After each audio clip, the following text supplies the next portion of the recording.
À la une de l'actualité, la venue de Marine Le Pen en Martinique en décembre prochain. Une information confirmée par le Front National qui entend cette fois mener son leader au-delà de l'aéroport du Lamentin.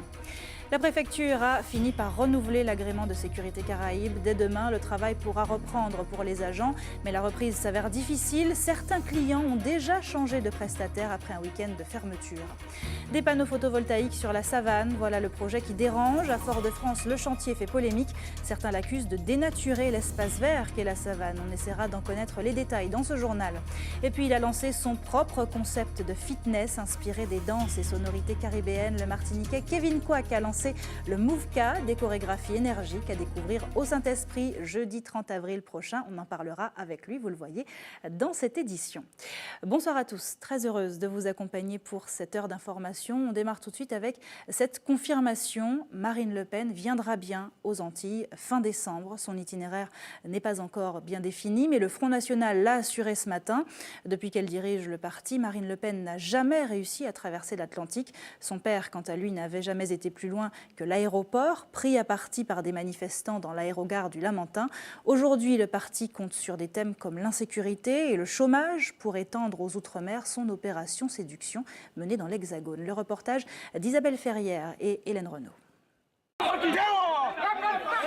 Des images choquent, un Jean-Marie Le Pen assailli par une horde de manifestants indépendantistes et antiracistes en guise de comité d'accueil. C'était le 26 décembre 1997, lors d'une escale du président du FN de l'époque en Martinique. 18 ans plus tard, sa fille, Marine, prévoit de visiter les Antilles en décembre.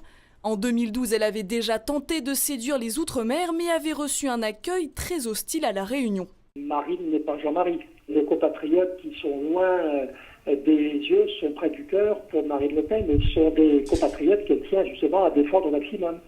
Il est anormal que nos compatriotes d'outre-mer soient moins bien lotis que certains de nos compatriotes, et voire même certaines personnes qui sont dans l'île d'égalité ont plus d'avantages à la limite en métropole que certains de nos compatriotes en outre-mer. Les thèmes chers au parti, comme la lutte contre l'insécurité ou le chômage, vont-ils convaincre les Martiniquais? L'accueil de la population à l'annonce de la visite de la présidente du FN reste négatif, mais nuancé. Tel père, tel fils.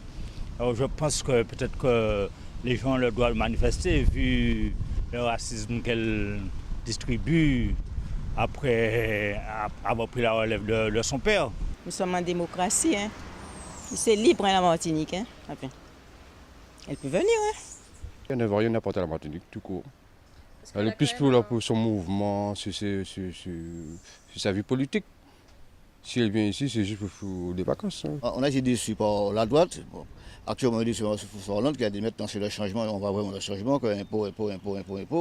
Bon, les retraités, bon, ils sont là, bon, il y a des heures j'ai des retraités. Alors je pense que, bon, je ne dis pas qu'elle va arranger la chose, quoi, mais il faut d'abord l'écouter pour savoir si c'est une bonne chose. Le parti d'extrême droite est persuadé que le FN antillais a de beaux jours devant lui. En 2012, lors de l'élection présidentielle, Marine Le Pen n'avait obtenu que 5% des suffrages à la Martinique. Un week-end de tourmente et voilà l'entreprise Sécurité Caraïbes prête à reprendre le travail. Cet après-midi, la préfecture a consenti à renouveler son agrément. Mais après seulement quelques jours de fermeture, la société a déjà perdu des clients et pas des moindres. Louis Sabas. Sécurité Caraïbes reprend du service, pourtant l'heure n'est pas aux réjouissances. La société de surveillance ne sort pas indemne des quelques jours de fermeture administrative. Elle perd l'un de ses principaux clients, le site de la Galeria. C'est une perte importante qui peut nous amener à prendre des décisions en termes de gestion. Donc aujourd'hui, c'est extrêmement compliqué d'avoir une visibilité précise. Des pourparlers sont en cours pour regagner ce marché. L'heure est donc à la reconquête de la clientèle, une dizaine de sociétés qu'il faut rassurer. Nous reprenons bien entendu contact avec l'ensemble des donneurs d'ordre pour que les salariés puissent reprendre leur poste normalement et puis nous allons voir au fur et à mesure les dommages collatéraux et prendre les dispositions qui s'imposent. Dès demain, les salariés de Sécurité Caraïbes seront redéployés sur tous leurs sites de surveillance. Mais cette centaine d'agents est entre soulagement et colère. Ils dénoncent la fin de contrat injuste selon eux, signifiée par la direction de la Galeria. Joint par téléphone, un représentant du personnel affirmait que la perte du centre commercial entraînerait une baisse de 75% de leur activité. Au chapitre fait divers, cet accident sur la route de Redoute vers midi. Peu avant l'embranchement de Ravine-Vilaine, un homme a perdu le contrôle de son deux roues. Une ambulance des pompiers déjà en intervention qui passait au même moment s'est arrêtée pour le prendre en charge en attendant d'autres secours. 2 fourgons de police ont également été dépêchés sur place pour organiser la circulation très perturbée, vous l'avez vu, par ce léger accident. Heureusement, aucun blessé grave n'est à déplorer. Et puis en Guadeloupe, cet après-midi, c'est un incendie qui a occupé les pompiers à Jarry, à Bemao. Un dépôt de la société antillaise de forage s'est enflammé, touchant 4 conteneurs où étaient stockées des matières plastiques. Les entreprises voisines ont été évacuées par mesure de sécurité. Pas de blessés donc, mais les dégâts matériels sont importants. Écoutez le lieutenant-colonel Alain Tyrolien du SDIS Guadeloupe. Il répond à Linda Kayarsi. Oui, nous avons procédé à l'évacuation d'environ une 50aine de personnes, donc toutes les entreprises environnantes. Et avec l'aide de la gendarmerie qui a mis en place un périmètre de sécurité, donc sur environ 150 mètres, donc on a pu éviter que les badauds s'agglutinent et puissent se faire intoxiquer par les fumées. Nous-mêmes, tous nos personnels sont intervenus sous appareils respiratoires isolants pour les protéger des fumées toxiques.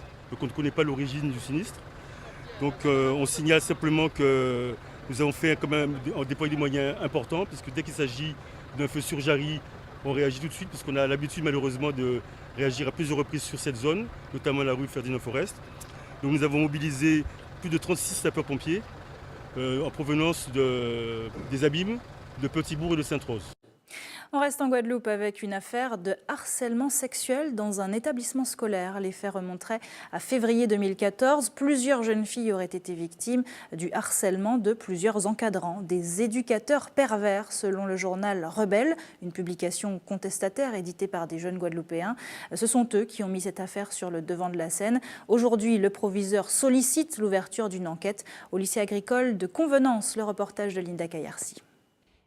Depuis plusieurs jours, le nouveau proviseur du lycée agricole de Convenance, en poste depuis septembre, garde précieusement sur son bureau un numéro du journal contestataire Rebelle. Et pour cause, son établissement fait la une de la publication. Des jeunes filles de son lycée seraient harcelées sexuellement par des membres du corps enseignant. J'ai fait un point avec les 2 représentants de Rebelle, donc ils m'ont donné un certain nombre d'éléments que j'ai envoyé tout de suite pour le procureur. Je fais un signalement au procureur, je demandais qu'il y ait une plainte officielle au procureur pour qu'on puisse mener une enquête au niveau de l'établissement. Parce que, comme je vous ai dit, je n'ai pas d'éléments, je n'ai pas d'élèves. Jusqu'à aujourd'hui, les élèves ne sont pas venus voir la direction, ni moi ni Mme Saran, qui est proviseur adjoint. Nous n'avons pas d'éléments fiables pour dire bon, on a des témoignages d'élèves qu'on pourrait effectivement dire aux parents de porter plainte. Pourtant, cela fait déjà plus d'1 an que les membres du journal Rebelle dénoncent le harcèlement de lycéennes et alertent l'administration pour résoudre le problème.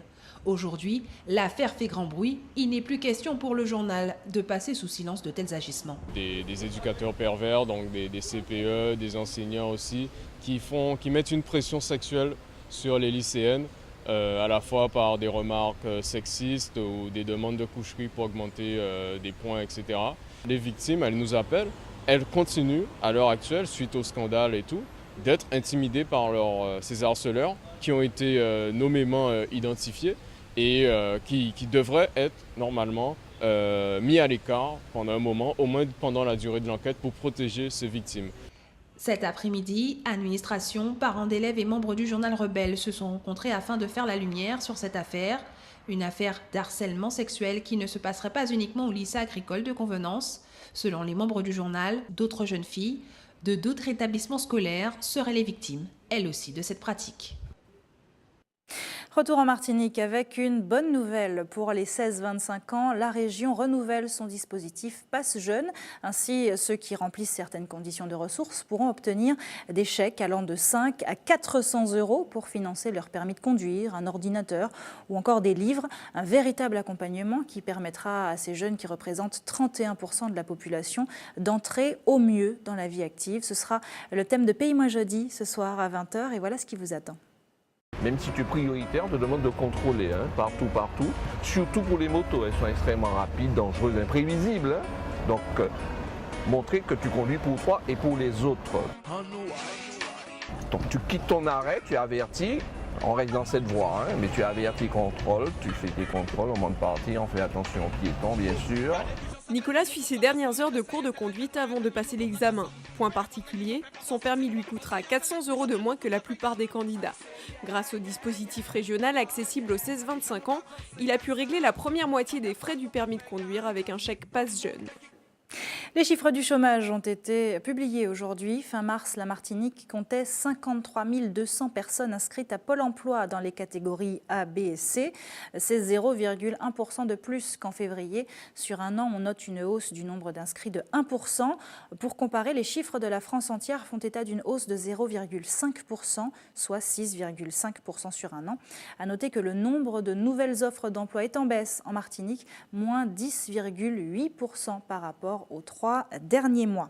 Et puisqu'on parle d'emploi, intéressons-nous justement à un métier pour le moins minutieux. Chaque jour, les agents en charge de la collecte des déchets s'assurent que les tris ont bien été effectués. À chaque équipe, ses ordures, encombrants, déchets verts, déchets ménagers. Pour leur simplifier la tâche et s'assurer que chacun trie bien, la CACEM met en place de nombreuses actions de prévention et de sensibilisation. Un numéro vert a même été créé afin que nous prenions tous le problème de la propreté dans nos quartiers à bras-le-corps. Rachel Cher, le reportage de Céline Chalonneau. Depuis 5 heures ce matin, Patrice et ses collègues ont débuté leur grande tournée de collecte des encombrants. Patrice est particulièrement attentif aux dépôts sauvages. Il y a certains riverains qui ne mettent pas ça correctement. Donc on est obligé de passer, même si on ne voit pas l'œil nu, mais des fois c'est caché derrière une poubelle ou bien sur le bas-côté. Finalement, on réussit à voir l'œil. Donc on peut passer au premier coup d'œil, on peut savoir s'il y a quelque chose ou pas. C'est une question d'habitude aussi. Certains ne se gênent plus. La rue est devenue un lieu de dépôt. Les encombrants sont des déchets qui, du fait de leur poids et de leur volume, ne sont pas pris en charge par le service de collecte des ordures ménagères. Les incivilités des riverains, Barclay fait avec depuis 10 ans. Le non-respect des jours, le non-respect des gens qui travaillent dans la propreté aussi. Parce que bon, on essaie de les inculquer les choses, mais apparemment ça passe pas trop. Mais on fait l'effort avec eux quand même. En milieu urbain, chaque habitant en moyenne trie 30 kg d'emballage et de déchets verts par an. Chez les plus mauvais élèves, le poids des encombrants triés peut chuter. Mais les bons élèves, il y en a. Ici, le calendrier de passage des camions de la CACEM est respecté. On l'attend même. Je m'organise pour être toujours prêt, puisque comme ça, je n'ai pas à stocker les encombrants sur le bord de la chaussée. Mais bout à bout, les actes d'incivilité à répétition coûtent une petite fortune, 300 millions d'euros par an à la collectivité, et donc aussi aux contribuables. Dans ce domaine, toute la population est concernée. Plusieurs actions de sensibilisation ont été prévues. Souvent, il y a des déchets qui ne sont pas collectés dans cette prestation. Des personnes nous mettent des pneus usagés, des batteries, différents types de déchets qui ne sont pas collectés. Nous demandons aux usagers de se rapprocher des déchetteries qui sont sur le territoire de la CACEM ou le reste de la Martinique. Ça permettra une meilleure organisation de la collecte sur le territoire. L'accès aux déchetteries est gratuit et reste ouvert 7 jours sur 7. Le ramassage des gravats et autres peut représenter jusqu'à 13 tonnes d'encombrants sur une année sur le seul secteur de Shellcher. Restez avec nous sur ATV. Dans un instant, on ira à Saint-Joseph découvrir une toute nouvelle résidence de 65 logements, dont certains sont réservés aux seniors. Et puis Berbornil nous emmènera ensuite à Rivière-Pilote pour voir comment les pêcheurs occupent leur temps libre quand ils ne peuvent pas aller en mer. Mais avant, j'espère que vous êtes prêts pour un peu d'exercice. Le roi du Mouvka est avec nous. Mouvka, c'est un concept tout nouveau qu'il a lui-même inventé, fort de plusieurs années d'animation fitness en salle, mais aussi sur la chaîne Direct 8. Il s'est inspiré des danses et sonorités de chez lui, de la Caraïbe. À l'instar de la Zumba, il entend bien faire le tour du monde avec ses chorégraphies. On en parle avec lui. Bonsoir Kevin Quack. Bonsoir Fanny. Merci beaucoup d'être avec nous ce soir. Alors je le disais, vous avez créé un nouveau concept qui est le Mouvka. On va le détailler dans un petit instant. Je voudrais d'abord comprendre ce que ça représente de déposer un concept comme celui-ci. Je parlais de la Zumba. Alors il y aura une licence, il y aura des professeurs de Mouvka, comme pour la Zumba par exemple. C'est comme si finalement vous aviez créé une matière à l'école. Alors exactement, c'est juste créer un concept de remise en forme où j'utilise ma culture. Voilà, déjà premièrement ma culture et au-delà de ça, apporter des bénéfices physiques à travers la danse et toutes les musiques qu'on a chez nous. Et donc il y aura des cours pour qu'ensuite on vienne nous l'enseigner. Exactement, donc des cours, des formations avec des mises en place, comment enseigner, le travail sur le coaching, le travail sur les pas de base fitness qu'il y a en freestyle comme dans le step ou le LIA et un travail au-delà de ça, du partage. Essayer de vraiment inculquer des valeurs à travers ce concept-là. Est-ce que c'est l'ambition de tout coach de fitness, de tout professeur de fitness, de créer un jour ses propres mouvements, ses propres chorégraphies? Alors l'ambition, je ne sais pas, pour certains coachs, mais en tout cas pour ma part, je voulais en fait créer une identité sur ce que je faisais. Parce qu'en métropole, effectivement, il y a la Zumba, il y a beaucoup de concepts qui existent, et je voulais juste me démarquer et créer quelque chose qui me ressemble, qui représente là où je viens, les musiques et aussi ma joie de vivre et mes valeurs.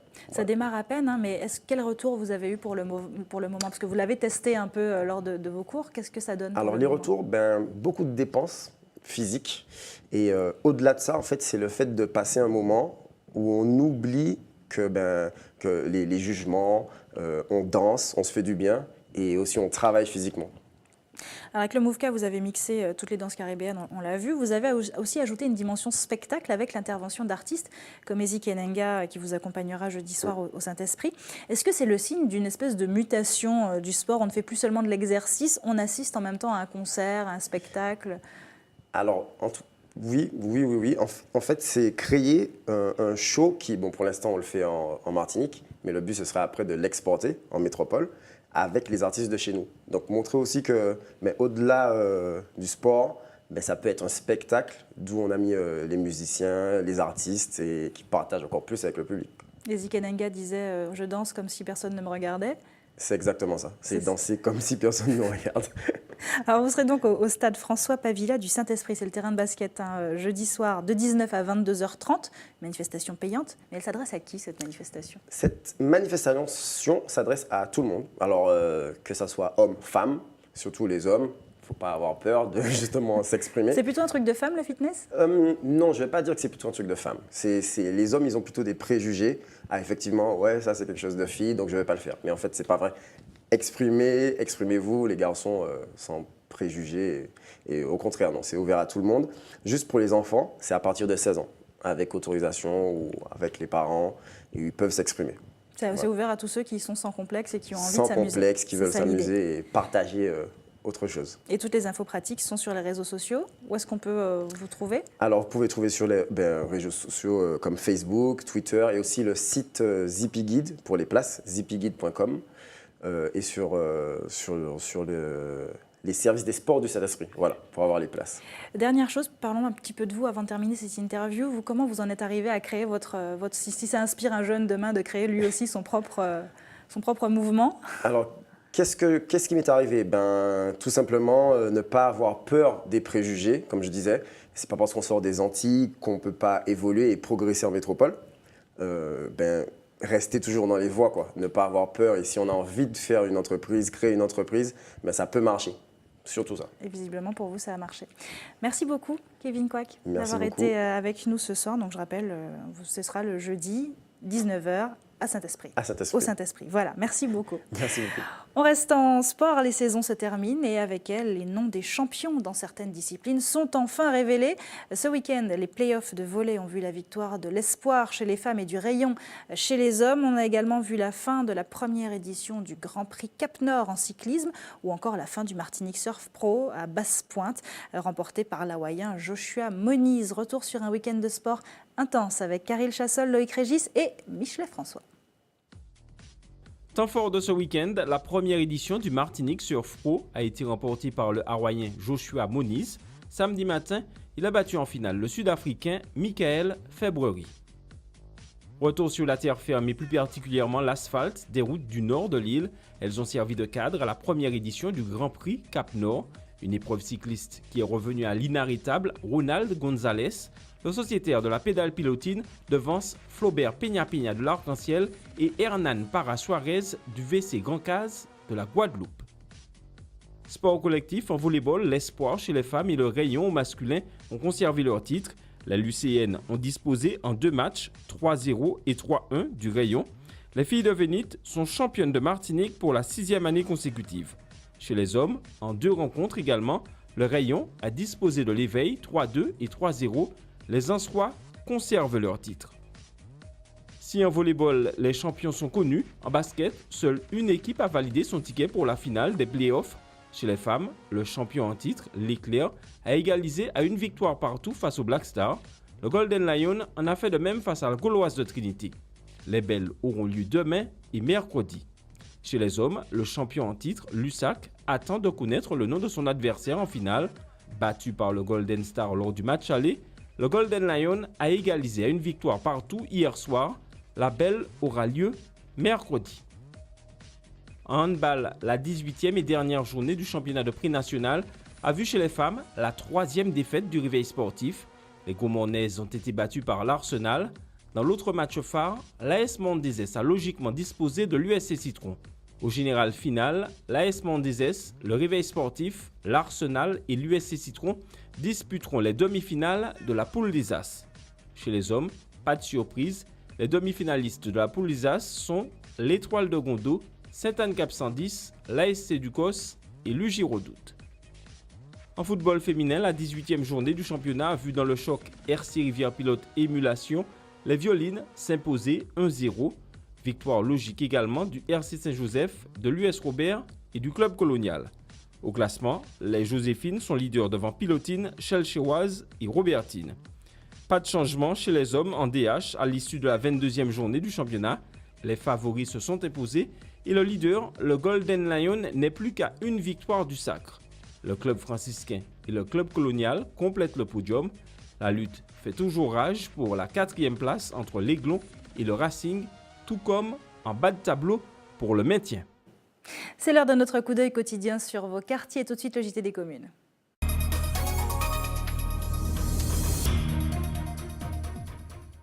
Le JT des communes qui commence à Fort-de-France autour d'un chantier qui sème le trouble dans un coin de la savane. L'installation de panneaux photovoltaïques a créé une véritable polémique. Sur Internet, le sujet est très discuté. Et dans l'arène politique, c'est le mouvement Fox a changé Fort-de-France qui s'indigne.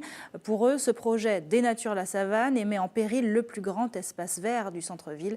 Mais alors, qu'en est-il vraiment de ce chantier? Isabelle Ferrière et Hélène Renaud se sont renseignées. Derrière ces barrières, un chantier qui fait polémique. 360 mètres carrés de panneaux photovoltaïques place de la Savane. L'installation, pour le moins inattendue, soulève l'indignation des élus de l'opposition.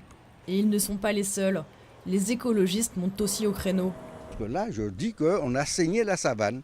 C'est diminuer sur le petit espace vert dont dispose le centre-ville et il y a énormément de toitures. Donc, nous ne comprenons pas non plus que l'on n'ait pas utilisé des toitures pour cette installation. La municipalité se défend. Le site était déjà bétonné et installer un tel équipement sur les toits aurait coûté bien plus cher. Trop cher pour une simple expérimentation. Expérimenter la mise en place d'une circulaire qui fasse le tour de la ville, boulevard Chevalier-Sainte-Marthe, boulevard Allègre, boulevard Louis-Ernest de Proche, boulevard Allègre, boulevard Général de Gaulle, donc qui fasse le tour de la ville, une circulaire gratuite mise en place par un bus électrique. Et donc là, il s'agit d'expérimenter la fiabilité des batteries et du dispositif de bus électrique. C'est l'un des projets verts de la ville et sans rien débourser. Tout est financé par la location de l'espace sur la Savane. L'expérimentation va durer 1 an.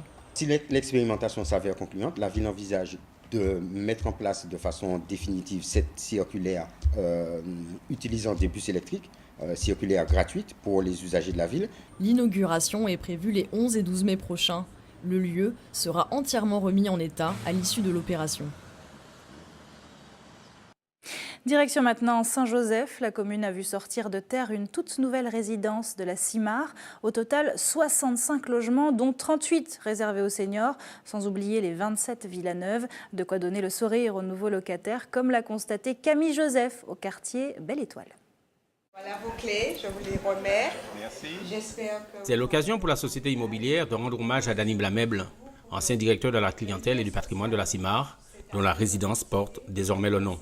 Dany Blamèble est quelqu'un que j'ai connu sur le plan professionnel et j'ai été frappé par l'engagement de cet homme, à la fois vis-à-vis de son entreprise, avec un sens très développé du travail bien fait, mais au-delà de son entreprise, de son engagement pour la Martinique tout entière. Cette cérémonie de remise de clés qui s'est faite en présence des représentants de tous les partenaires de l'opération est aussi un moment particulièrement heureux pour les récipiendaires. Ça fait un moment que j'ai fait une demande. Bon, je n'y croyais pas trop et on m'a appelé il y a quand même depuis l'année dernière que j'ai relancé et puis on m'a appelé cette année pour me dire que ça y est, je peux avoir un logement. J'ai tellement cherché et que là, c'est très bien. Il n'y a rien à dire au sujet de l'appartement. Je peux dire que c'est un bonheur. Pour ce que j'ai enduré, c'est un bonheur. Tu fais partie des privilégiés qui peuvent accéder à un logement décent, à un tarif extrêmement accessible. Et ceci, à l'image de Jocelyne Légiel, qui peut enfin vivre dans des conditions décentes dans une villa en duplex dont elle apprécie la configuration.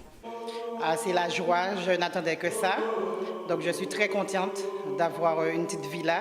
Mais c'est dommage, ce n'est pas en location-vente. J'aurais bien aimé que ça soit ainsi. Une nouvelle vie qui commence, donc, pour ces 65 nouveaux résidents, dans le calme et la fraîcheur de ce quartier, à l'entrée du bourg de la commune de Saint-Joseph.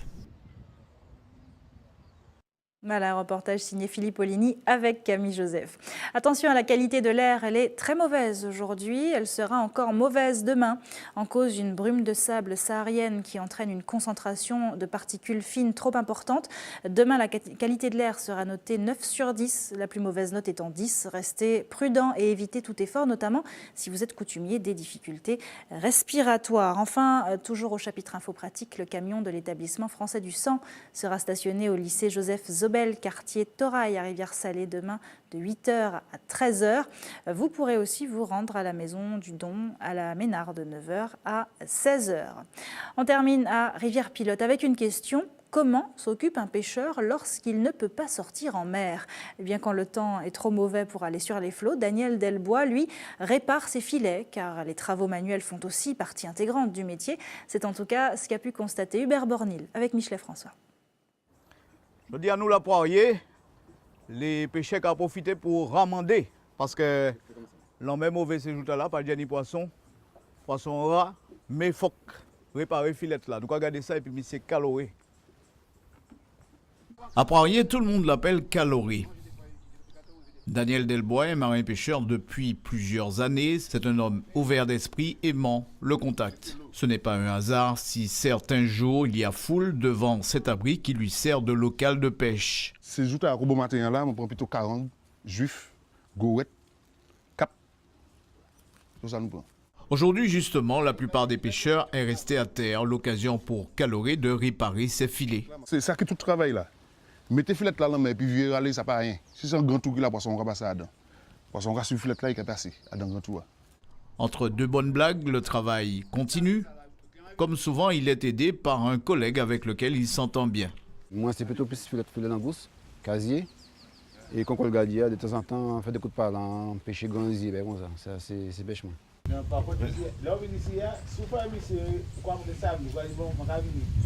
Matin, je me lève à 2h du matin, je vais poser le filet là. Nous récupérons à partir de 6h, 5h30, 6h. Nous entrons ici à fait 8h. Donc là, nous allons déballer les poissons, et puis je viens ton bardin là même. Donc là, je vais prendre un petit coup de barre. Je vais arrêter, je vais faire un petit sommeil, et puis je vais virer ton bardin côté 4h, 4h30. En temps normal, le réflexe là, pas un grand tour qu'on l'a. Donc on va attendre la pleine lune parce qu'on n'est pas juste la pleine lune. Donc on va attendre la pleine lune. 6 minutes la pleine lune, 3 jours après, 3 jours avant, 3 jours après, nous allons profiter pour réparer tout. Ça c'est vraiment dit, ouais. Ça c'est en français. Sinon, c'est en créole, nous avons ça bouche tout. C'est donc tout cela la réalité du travail de pêcheur. Ce n'est pas tous les jours qu'ils peuvent partir en mer, mais l'activité, on le voit, requiert une bonne organisation. On va voir les mêmes mesures. C'est ce point-là que tu vas. Ouais. Là, tu fais la file passer. Voilà, j'ai un bon prof. Leçon de ramandage numéro 1. Numéro 1. Ok, 2 minutes. 2 minutes, voilà. Ça va. C'est bon. Impeccable. Je crois que j'ai du talent. Hein. Voilà, c'est comme ça que ça se passe. Un talent fou, bientôt il ira pêcher en Espagne. C'est la fin de votre édition locale et communale. Merci à tous de l'avoir suivi. Ne bougez pas, dans un instant, on reste tout près de vous avec Anche Pays. À tout de suite.